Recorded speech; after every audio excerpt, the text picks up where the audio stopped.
I'm Pat Doris. Welcome to The Story. We have a fantastic show for you tonight, and we're going to start by talking about traffic on the west side of the metro area. If you live anywhere else and you work at Intel or Nike or any number of other big companies, you know the drive to the office can be, shall we say, rough? So what if tolling could help? Yeah, tolling. That's our big story tonight.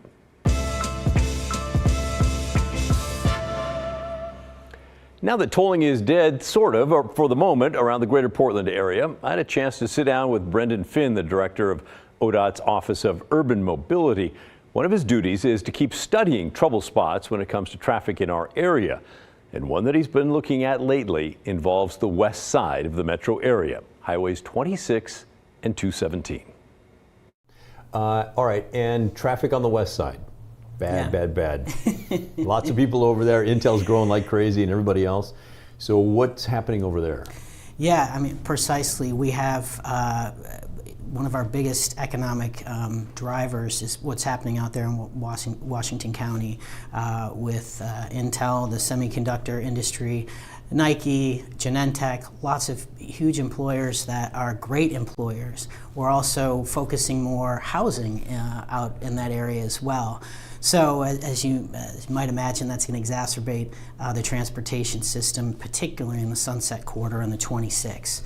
So we conducted a study along with our partners at Metro, working with the local municipalities, community-based organizations, as well as the transit agencies to really look at the numbers on what will help reduce congestion and what will help people in these communities be more mobile, really looking at where the trip generation is. We learned a lot of people are living in Gresham, but working in Western Washington County. So where are those options? What's going to move the dial to increase mobility in those areas? So we finished that study. It recommended a suite of different projects to have further study for, to refine the numbers, and then look at how we move forward on that. So they took a look at a lot of pieces there. So that's an important piece. I feel that that corridor is going to be an important one for us to take a really in-depth look at, with the importance economically, but also the importance of it to be kind of a new place where we need to have more housing, which is a big priority for the governor as well. Yeah, and you probably don't want to say it, but it sounds like that would also be a place for tolling and congestion pricing. Well, the conversation that we're having with the community there, they're going to get to see the data and evaluate them and make that decision themselves. Yeah, just so you know, that's kind of a yes. That's what planners think would make sense. But don't take my word for it. Both the regional government, that's Metro, and the Oregon Department of Transportation have been studying tolling on the west side for a couple of years now. Here's their timeline. They started meeting with the local elected leaders and business executives back in 2022. And here's the areas that they're studying. It includes Highway 26 and parts of Highway 217. The big issue is growth. Washington County is now home to something like 630,000 people. And as Mr. Finn mentioned, it's also home to some of the biggest companies in Oregon. So gridlock is a real problem during some hours on Highway 26 and 217 in that area. They've already run a scenario with a toll on Highway 26 between Nike and Intel, and Highway 217 as well. The results? Improved travel time and reduced delays as people shift over to carpooling and different travel patterns. So that idea of, I don't know, let's see what the citizens tell us, sort of correct, but not really. Sort of correct, because if the citizens go crazy with complaints and protests, the government, might back off, but it's not like they don't have a plan. In fact, here's the cover page of their last meeting on November 30th of last year. In that meeting, they talked about lots of things, including, well, a new tunnel that could connect Kaiser Road to Highway 30 by going under the West Hills, and Forest Park as well. Now, I know many of you love tunnels. And a new bridge. What about this one across the Willamette River that would connect Highway 30 to Lombard in North Portland? Or maybe widening Barnes Road up to 5 lanes up and over the West Hills. I got to tell you, it's unclear if any of these plans will ever happen, but they were discussed. The committee talking about them was made up of government folks and industry folks, and it seems some of that probably was just brainstorming about what could happen in a perfect world. But some of the ideas are smaller and meant to help sell people who live out in that area on the idea of tolling. This is a list of potential investments that would be paired with tolling. And, you know, if we were a fly on the wall in that final meeting on the 30th of November, you know, we might have heard, oh, wait a minute, actually, we can be a fly on the wall. Oh, good. We have video of that meeting. Well, then, let's listen in to one person's concern about selling tolling on the west side to the people who live there. Where I go is, we're all wearing bruises. You're not the only one regarding tolling. And I think as we consider what we're putting down here, we have to think about the communication pieces as well, and what it says to the people that will be looking to this. So I'm frankly, I'm a little nervous about saying let's model tolling without doing these things, because I think that I don't know that that sends the right message. In my mind, of course you would do it that way, you know, and that would be the approach. But I do think, as from my perspective, we really need to be cognizant of the discussions that are going to be had, and they're not going to be easy ones. How about that? I did kind of feel like a fly in the wall there looking down. And anyway, so yes, highly likely you will at least see a tolling proposal for the west side. But I do believe ODOT when they say they're trying to have the effort come from the local community instead of having it mandated from the top down by the state. Here's what the Regional Mobility Director, Brendan Finn, had to say about that approach. That's probably the recipe for success on such an effort, is to really have it come from the communities that are there, and then have them understand the benefits, and for them to be the one that advocate from them, as opposed to it being the agency that's doing that. From the top down. So it'd be reverse of what we saw earlier. Pretty much. How about that? Now it's your turn. What you think? Are ODOT and Metro being smart and planning for the future? Maybe the opposite in your opinion? If the big businesses say tolling is important to allow their workers to get to the office easier, or their products to the airport, for example, would that make you favor tolling? You know the drill. Shoot us an email. The address is thestory@kgw.com, or call and leave a voicemail. The number is 503-226-5090. I look forward to hearing from you. Now let's get to some of your thoughts on my one-on-one interview with the director of ODOT. That's Chris Strickler. We talked a lot about tolling and where new money will come from in the future to fund his agency, which, by the way, has over $4 billion in debt now. Here's a look at my big takeaways in case you missed the show last night. Tolling is down, but it's not out. ODOT's getting tight on money and does not want to borrow anymore. The future likely includes an increase in the gas tax, maybe forever linked to inflation and forever going up. And we will likely see a road user charge where you and I will pay for every mile we drive. And as of now, there are no plans to toll I-205, that bridge across the Columbia, even though the new I-5 bridge just to the west will be tolled in the years to come. Check out the KGW YouTube channel for the full segment if you'd like to learn more about all of that. But your reaction to our story varied. Many asked questions about the proposed solutions. We'll get into that in a moment. But some of you, like Jan, say, come on, enough is enough. ODOT is the most overloaded outfit I've ever seen as a business owner. I personally watched them replace a 35-foot piece of guardrail with 13 people that could have been done by 4. This is just ridiculous. Cut them off. All right, thanks for your comment, Jan. A viewer commented on our YouTube video, I don't like any of his solutions. Things are already expensive and they're going to just make our transportation more expensive. So there's certainly some of you who feel that way, but others say the current funding streams need to be squeezed before anything new is implemented. David wrote to us to say, I think a good start is enforcing the registration of existing vehicles out there. I can't count how many cars need their registration updated since our government slacked off during COVID. And yeah, we do hear that a lot from many of you who notice the expired or absent tags on cars in our area.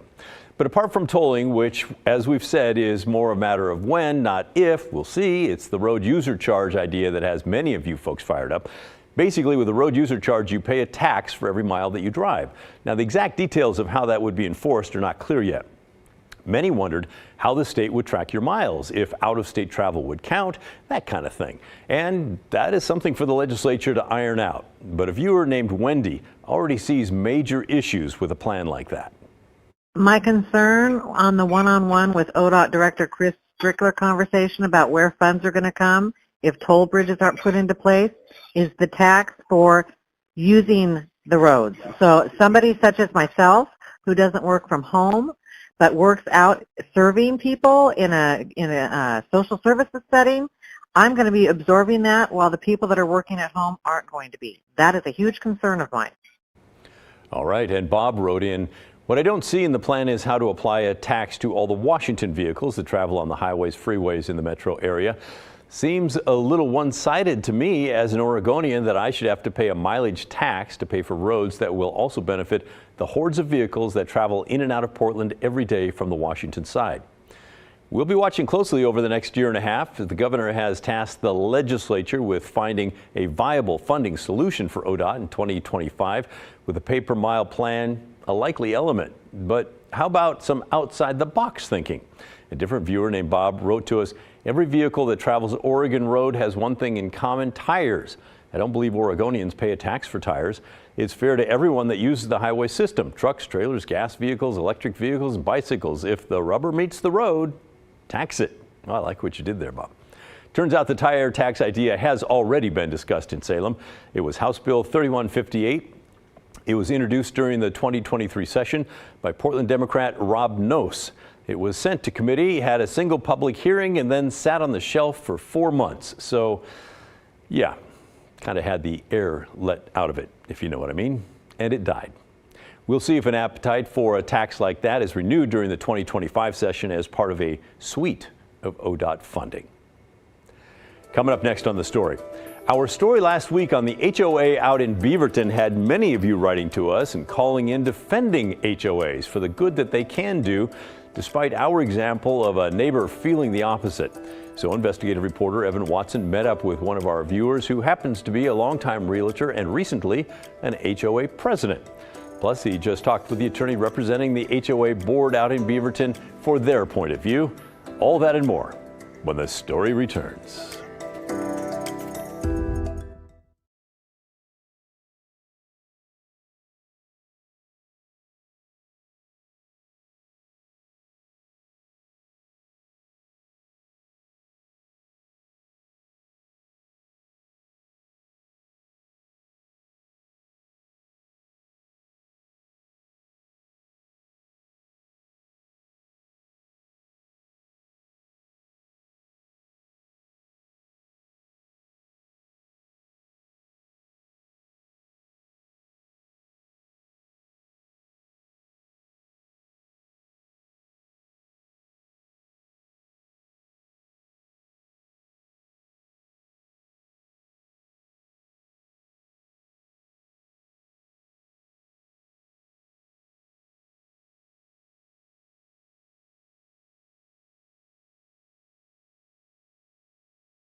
Last week, investigative reporter Evan Watson brought us a story about a homeowners association out in Beaverton where one neighbor racked up more than $10,000 in fines.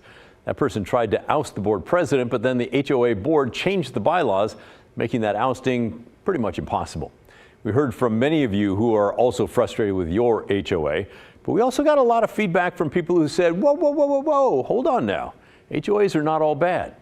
One of those viewers happens to be a longtime realtor and HOA president herself, and she wanted to share her perspective. Evan met with her this week, and he also just heard from the attorney who represents the HOA board in Beaverton. He joins us now with an update. I talked with Helen Leake. She's been a realtor for 36 years and president of her neighborhood's HOA for 5. After seeing our story, she looked up the bylaws for the Cooper Mountain Estates HOA in Beaverton.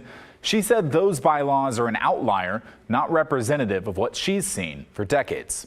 Their bylaws were just so rigid and gave the homeowners very little latitude to do anything about the board of directors short of having the board of directors voted out and a new board put in. Deeply weighted to dictatorial as opposed to community grassroots. When it comes to the bylaws and the power that the board of directors had, you said that the Cooper Mountains Estates was higher than anything you've really ever seen? Yes. Now, every HOA is different, of course. Developers come up with their own codes, regulations, and bylaws. Leake told me she was a bit frustrated that our story last week didn't share the good that HOAs can do. HOAs really can be a very good thing for homeowners if the HOA is run well, has good governing documents, and people are involved. If people are not involved, then you're not going to have a good HOA. A home is one of the biggest investments someone's going to make, and especially in Portland, where the price of homes is so expensive. You want to guard that. You want to keep that community looking good and the yards in good shape and broken down vehicles not parked on the street. That's what an HOA does for you. Do you feel most HOAs are beneficial rather than dangerous? Yes. Oh, I don't think HOAs are dangerous, but I think they can be mismanaged. When it comes to HOAs, Leake says homeowners often get what they give. She knows it takes time, but she recommends going to the board meetings, clearly expressing your opinion, getting neighbors involved, and staying active in the process throughout. And of course, for new homeowners, reading the HOA documents that are in that title report. Now, I also talked with Chris Tingey, an attorney who represents the Cooper Mountain Estates HOA board. He said the rules there were designed by the developer years ago, and he disagreed that they're too favorable towards board members. In looking at the bylaws themselves, and we're talking only about the bylaws, they appear to be a pretty standard set of documents to me. Tingey said there are people in the neighborhood that appreciate what the board is doing. The story at Cooper Mountain, that told one side of the story. It didn't tell the other side of all the people that wanted to clean up the condition of the property. When you were out there, it looked nice because they've been cleaning it up. They have narrow roads, for example. And so the parking issue is we need to get cars off the streets. We need to get them in garages and in driveways so that it's safe and habitable and that there aren't problems because only one car can go down a crowded street. And so covenants do that. They create these responsibilities. They create these restrictions to allow the property values to maintain and go up. That was Evan Watson reporting. Thanks, Evan. Coming up next on the story, Styrofoam is notoriously difficult to recycle, but there was a facility in Tigard where you could take material to keep it out of the landfills. I've been there. Keyword was. It stopped taking Styrofoam last week. Environmental reporter Cale Williams tells us what our other options are, as well as some solutions on the way in 2025 when the story returns.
Well, it's the last week of the KGW Great Food Drive.